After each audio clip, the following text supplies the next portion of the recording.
I'm going to talk about the symptoms which drive us to a decision as to consider a particular type of surgery. We already talked about where is the pain coming from and why is it persisting as the basis of transforaminal endoscopic surgery under local anesthesia. And we have published the evolving methodology of transforaminal endoscopy in 2001. My teacher, Dr. Young, and myself. I also published my book on sciatica, where we emphasize the inflammation as a major part of the suffering of the patient. And today I'm going to tell you something which is completely new and not heard, not known to most of us. What has been happening is we have been denying the physiology for a long time. And I see I have attended more than 100 spine big meetings. There is never a talk of nerve supply of the disc. There is never a talk of inflammation. There is never a talk of analysis of the symptoms. It is always what we do, this, that, whatever. I mean, whatever works in your hands you should do. But for the patient's concerns, we must understand a simple question. Where is the pain coming from and why is it persisting?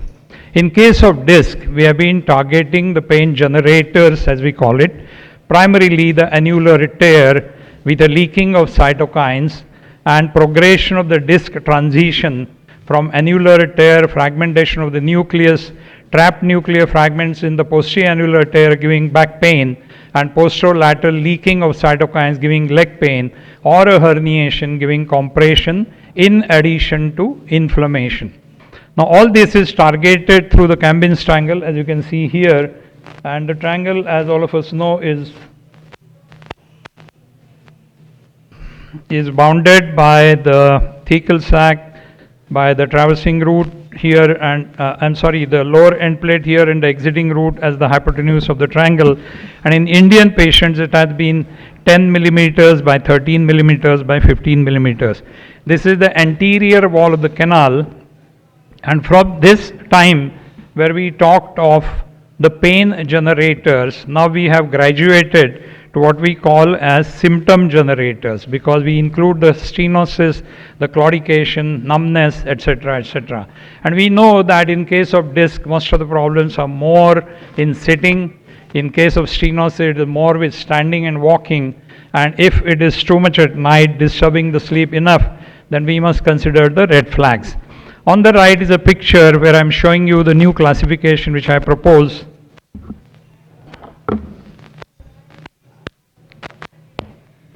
The new classification which I propose is the blue area is called as the upper zone. What I mean is it is from the lower border of the pedicle to the lower border of the vertebral body, and it contains the exiting nerve and the dorsal root ganglion. Between the two end plates, that is the disc, the canal behind it is called as the middle zone. Below the disc, the green part is the lower zone, and below that is what is called as a buffer zone, which is completely bony, so it does not cause any symptoms. Now, what is the importance of understanding these zones? This is a further precise focused analysis of the anatomy, rather than talking of everything under the same umbrella and saying that it is stenosis. No, there are three different things in that. It is this, it is that. So we say that in the upper zone we have a soft tissue foraminal stenosis, and there are three targets for treatment as a surgeon. I call it target 0. There is no facet and disc in the upper zone. There is a tissue in the axilla which can cause a problem. There is a tissue below the pars, the lateral ligamentum flavum.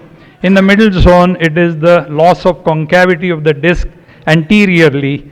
Posterolaterally, it is the ligamentum flavum on the medial surface of the facet, and laterally in the foramen, there is a soft tissue knot which can tether the nerve root. In the lower zone or lateral races of the past, we have a part 1 of the lower zone where we have a ventral cause, and then we have a dorsal cause to the thecal sac and the nerve, which we'll talk very soon.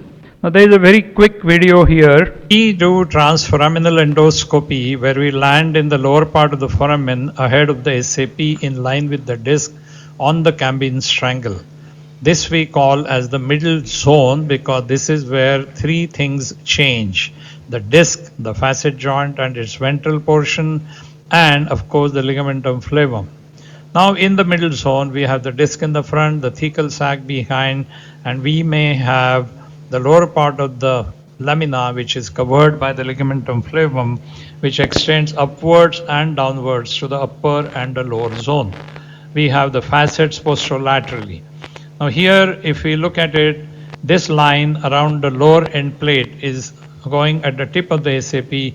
Above this line up to the lower border of the pedicle is the upper zone, which has the dorsal root ganglion, the nerve root. It also has the segmental artery. There are two main changes. One is change in the axilla or change in the lateral ligament below the pars. This may cause symptoms in the upper zone. The upper zone does not have the facet joint and does not have the disc. The lower zone is the part which within the confines of the lower body behind the disc. There is a change in the disc here in the lower pouch, which gives irritation of the immobile traversing nerve here, or there are changes, as we can see here, in the facet joint, in the posterior wall, in the form of synovial cyst, or the movement of the IAP in a sagittal joint in a degenerative listhesis. Now the important point is the lower zone also has the venous drainage of the segment.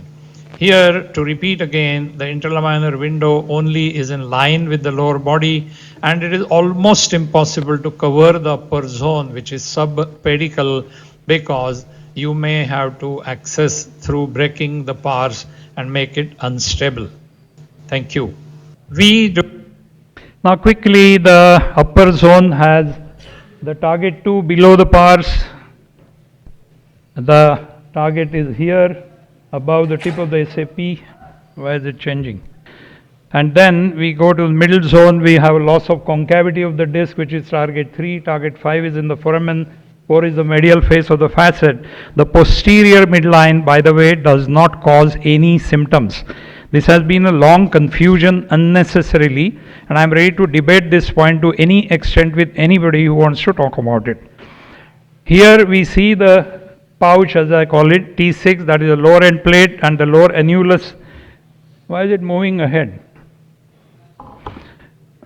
Here is T6, the pouch area of the annulus, where the annulus is attached little ahead of the end plate, and on the right side you see the lateral races on the opposite side, seen from our side, where you have the symptom causing problem posteriorly, T8, T7, that is a synovial cyst or a movement of the IAP in the canal. Now I would like to bring to your notice something very simple, that in cases of lumbar spondylolisthesis, which is degenerative, where the pars is intact, it is the IAP moving in the canal which causes the symptoms and not the body moving ahead of the body. Please pay attention to this, and the joints are always sagittal in these cases. Now, when I started looking into these problems, I realized that there are several limitations in the MRI. For example, there are limited cuts which are given to us, whereas they have multiple cuts available on the machine. So there is a lot of important information which we can lose. They always give us the cuts in the plane of the disc, rather than for the posterior elements, we must get the cuts in the plane of the facet. For example, if you take a CT, in that plane, just in the part 1 of lateral races, you will see a free ligamentum flavum which has no bony attachment, and you can see the interlaminar area is sloping down.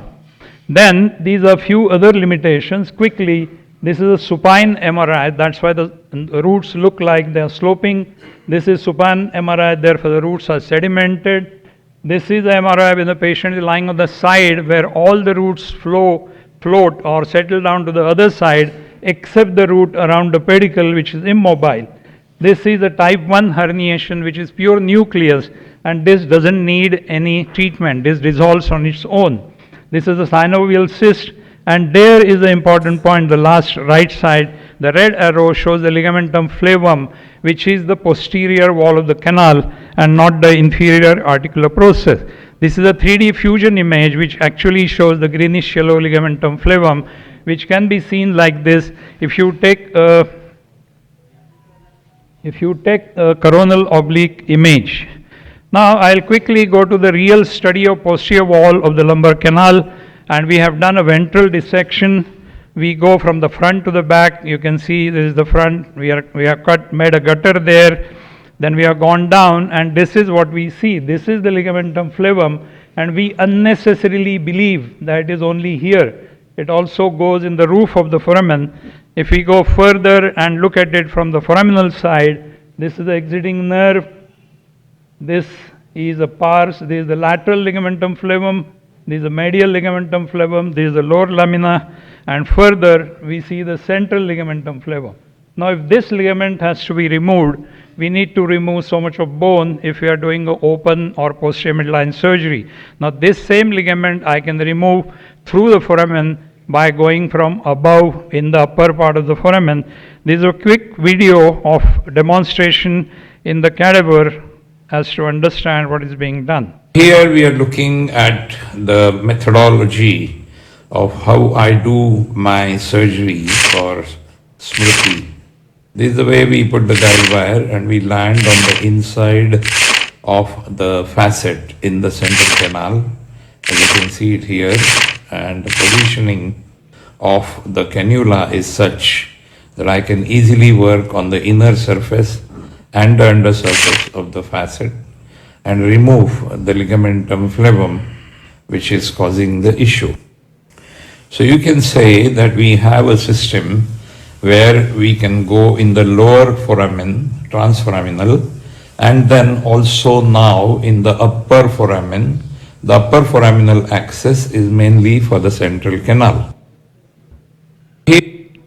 So this is my last slide. I'd like to bring to your notice that on the left is a person who is only looking at the window rather than looking at the sky and the greenery outside, which is seen by the right side person. Sometimes I feel that our interlaminar thinking is like the left side person, where we are concentrating too much on the window and the borders of the window and what this and that. Please look outside, please look inside, please have a very, very precise, more refined view, and you will find you can't ignore the inflammation in case of pain. I have a sign for that in case of sciatica. You cannot ignore the upper zone. I can tell you, I have worked with everyone who does UBE, PSLD, this, that. You cannot reach the upper zone outside the border of central canal. Impossible. I give you open challenge, you show me. Unless of course you are removing the whole facet or removing the whole pars, then it is possible. But with our new system, you can do it with transforaminal as well as coming from above. And ligamentum flavum anatomy is not what you think. It must be taken into consideration that is more like a V, and it needs to be treated properly rather than removing so much of bone. Thank you very much.